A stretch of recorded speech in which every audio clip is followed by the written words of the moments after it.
Welcome to my channel SK knowledge class. दोस्तों आज के इस वीडियो में आपको बताऊंगा चाप की लंबाई ज्ञात करने। क्लास 10th मॉडल पेपर का सवाल है, ध्यान से देखिएगा।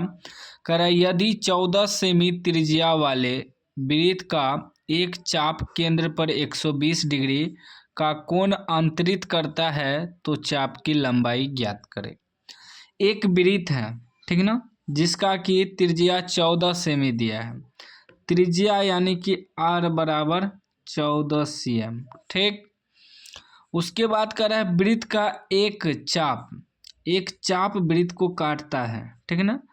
केंद्र पर 120 डिग्री का कोण बनाता है। ये केंद्र हुआ जिसे O केंद्र कहते हैं।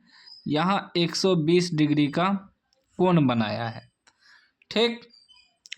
हमें क्या कर रहा है कि चाप की लंबाई ज्ञात करें। देखिए पहले समझिए चाप की लंबाई होता क्या है। जैसे ही पूरा वृत्त है तो वृत्त का जो हम लोग परिधि निकालते हैं 2πr सूत्र से, तो वृत्त का परिधि का मतलब हुआ यहाँ से लेकर यहाँ तक पूरा घेरा, चारों तरफ का घेरा, उसी को वृत्त का परिधि कहते हैं। परिधि, चारों तरफ का घेरा को क्या कहते हैं? परिधि या परिमाप। लेकिन यहाँ जो कह रहा है चाप की लंबाई, यानी कि जो चाप बना हुआ है इसको जो काटा है इसका लंबाई कर रहा है निकालने, ठीक ना। ये चाप जो काटा है ये लंबाई कर रहा है निकालने। तो यानी कि घेरा कर रहा है निकालने, सिर्फ जहाँ तक चाप काटा है। तो यानी कि परिधि जो दिया है उसी से निकलेगा, जिसे हम लोग परिधि कहते हैं 2πr, उसी से निकलेगा ना। क्योंकि पूरा घेरा निकालेंगे तो वृत्त का परिधि हो जाएगा, लेकिन हमें इतना ही निकालना है जहाँ तक ये काट रहा है, जहाँ पर कि 120 डिग्री का कोण बन रहा है उतना ही निकालना है, यहाँ से लेकर यहाँ तक, ठीक ना। तो इसका सूत्र अलग होता है। तो अब आप समझ गए होंगे चाप की लंबाई का मतलब क्या होता है, ठीक ना। चलिए, चाप की लंबाई का मतलब होता है यहाँ से यहाँ तक लंबाई निकालना है, घेरा निकालना है, जो कि सिर्फ चाप काटा है 120 डिग्री पे, ठीक ना। फिर से समझा दिए। अब लिखेंगे वृत्त की त्रिज्या, वृत्त की त्रिज्या यानी कि r बराबर, त्रिज्या को r से सूचित करते हैं। तो कितना दिया है? 14 सेमी, 14 cm भी लिख सकते हैं।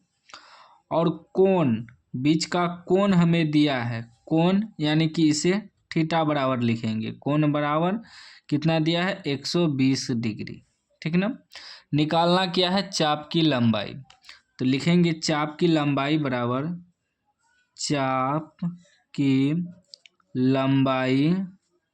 लंबाई बराबर, एक सूत्र होता है थीटा बटे 360 डिग्री 2πr, यानी कि पूरा वृत्त का जो परिधि निकालते हैं 2πr से, उसी में थीटा बटे 360 लग गया। क्यों? क्योंकि देखिए थीटा का मतलब हुआ जितना डिग्री पे कोण बन रहा है, और 360 जो बटे में है इसका मतलब है कि केंद्र जो है यहाँ से ऐसे जो घुमाएंगे त्रिज्या, पूरा चारों तरफ जब घूमेगा तो 360 डिग्री का कोण बनेगा। वृत्त के केंद्र पे 360 डिग्री का कोण बनता है। तो 120 में जो है 360 से भाग देंगे तब ना एक भाग निकलेगा, यानी कि ये पूरा कोण जो बनेगा, ये पूरा इसको घुमाएंगे तो ऐसे, तो 360 डिग्री का बनेगा। तो इसीलिए 360 से भागा लगता है, क्योंकि नया कोण जो बन रहा है वो 120 का बन रहा है, तो उसमें भाग देंगे तब ना इतना ही भाग का लंबाई निकलेगा, ठीक। चलिए सूत्र याद रखिएगा, थीटा बटे 360 डिग्री 2πr, चाप की लंबाई बराबर।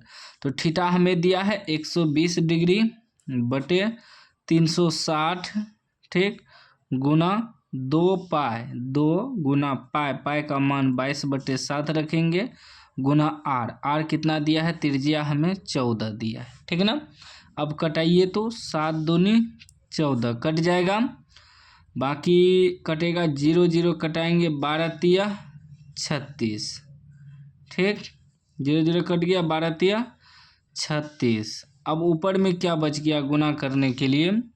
ऊपर में बच गया 22 दूना 44, 44 दूना 88, अब बटे में 3 आ गया, ठीक है ना, क्योंकि बटे में 3 कट नहीं रहा है ना, इसलिए।